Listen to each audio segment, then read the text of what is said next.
हिंदुस्तान में सबसे ज्यादा कहानियां या तो सत्ता के गलियारों से निकलती हैं या फिर नौकरशाही से। एक ऐसी ही कहानी मैं आपको सुनाने जा रहा हूं जो पूरे देश में गूंजी।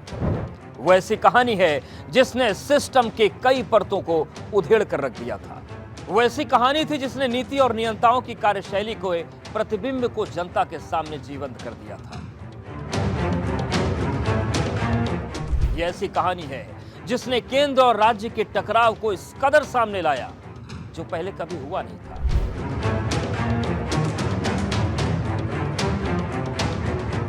यह कहानी है साल 2013 की, जब उत्तर प्रदेश में समाजवादी पार्टी की सरकार थी और मुख्यमंत्री थे अखिलेश यादव। नमस्कार, मेरा नाम अवधेश है और मैं आपको सत्ता के गलियारे के बीच से नौकरशाही की एक ऐसी कहानी सुनाने जा रहा हूं जो राजनीतिक और नौकरशाही के इतिहास में हमेशा याद रखी जाए। कहानी की शुरुआत होती है ग्रेटर नोएडा के कादलपुर गांव से। 25 जुलाई को कादलपुर गांव में एक मस्जिद की निर्माणाधीन दीवार पर कार्रवाई करते हुए उसे गिराया गया। तर्क था कि वहां पर निर्माण अवैध तरीके से हो रहा था। इस कार्रवाई के बाद अखिलेश सरकार ने सदर एसडीएम दुर्गा शक्ति नागपाल को निलंबित कर दिया और इस निलंबन के पीछे तर्क दिया गया कि कार्रवाई में नियम कानून का जो पालन नहीं हुआ था और इससे सांप्रदायिक सौहार्द भी बिगड़ सकता था, ये तर्क था। तत्कालीन एसडीएम दुर्गा शक्ति नागपाल के निलंबित होते ही बखेड़ा खड़ा हो गया। एक तरफ जहां विपक्ष ने इस मुद्दे को हाथों हाथ ले लिया, तुष्टीकरण के आरोप लगने लगे, वहीं आईएएस एसोसिएशन ने सरकार के कदम की निंदा की। इस बीच सियासी बयान एक सामने आया जिसने फिजा को और गर्मा दिया। मौजूदा बीजेपी एमएलसी, जो कि उस समय सपा के एमएलसी थे, उनके कहने पर ही निलंबन की एक कार्रवाई थी। ये दावा उन्होंने खुद किया था और उनका नाम था नरेंद्र भाटी। भरी सभा को संबोधित करते हुए तत्कालीन सपा एमएलसी और यूपी एग्रो के चेयरमैन नरेंद्र भाटी ने दावा किया कि उन्होंने 41 मिनट में दुर्गा शक्ति नागपाल को सस्पेंड करवा दिया।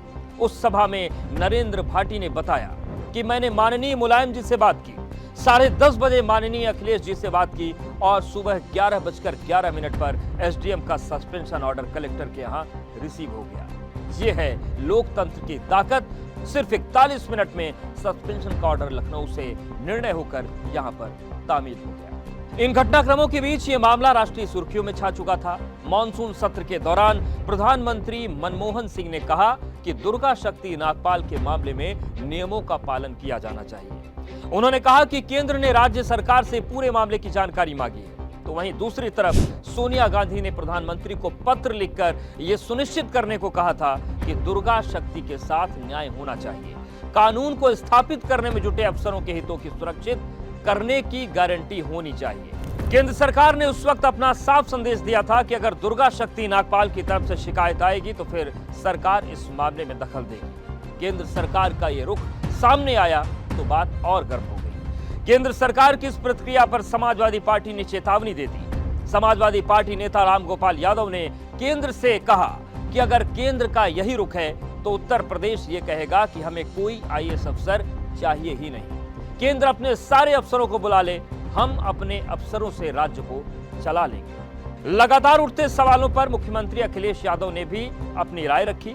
उन्होंने कहा कि गलत कार्यों में शामिल अधिकारियों के खिलाफ कार्रवाई की जाएगी। ये कार्रवाई जरूरी थी। इन सब के बीच नोएडा के डीएम रविकांत सिंह की रिपोर्ट में दुर्गा शक्ति नागपाल को क्लीन चिट दे दी गई। डीएम ने अपनी जांच रिपोर्ट में कहा कि दुर्गा ने अपने एसडीएम कार्यकाल के दौरान किसी धार्मिक ढांचे की दीवार नहीं गिराई। रिपोर्ट के मुताबिक कादलपुर गांव में अतिक्रमण की सूचना मिलने के बाद दुर्गा वहां पहुंची और बातचीत के जरिए ही मामले को सुलझा लिया था। इसके बाद ग्रामीणों ने खुद ही उस ढांचे को गिराने का फैसला किया। ये रिपोर्ट में सामने आई बात। रिपोर्ट में यह भी कहा गया कि इस घटना के बाद इलाके में किसी तरह का धार्मिक तनाव नहीं था और इस घटनाक्रम के 52 दिन बाद डीएम रविकांत सिंह का भी नोएडा से तबादला कर दिया गया। इस पूरे मामले में यह बात भी कही गई कि असल में मस्जिद का दीवार का जो मसला था वो केवल बहाना था। असल में जिस तरह से दुर्गा शक्ति नागपाल ने रेत माफिया के खिलाफ अभियान छेड़ रखा था, वो अभियान उन पर भारी पड़ गया। ये आरोप भी अखिलेश सरकार पर लगाए गए। हालांकि लगभग 1.5 महीने के इस खींचतान के बाद दुर्गा शक्ति नागपाल मुख्यमंत्री अखिलेश यादव से मिली और अपना पक्ष रखा। और 22 सितंबर को दुर्गा शक्ति नागपाल का निलंबन रद्द कर दिया गया और अक्टूबर में कानपुर देहात में ज्वाइंट मजिस्ट्रेट के तौर पर उन्हें तैनाती दे दी गई।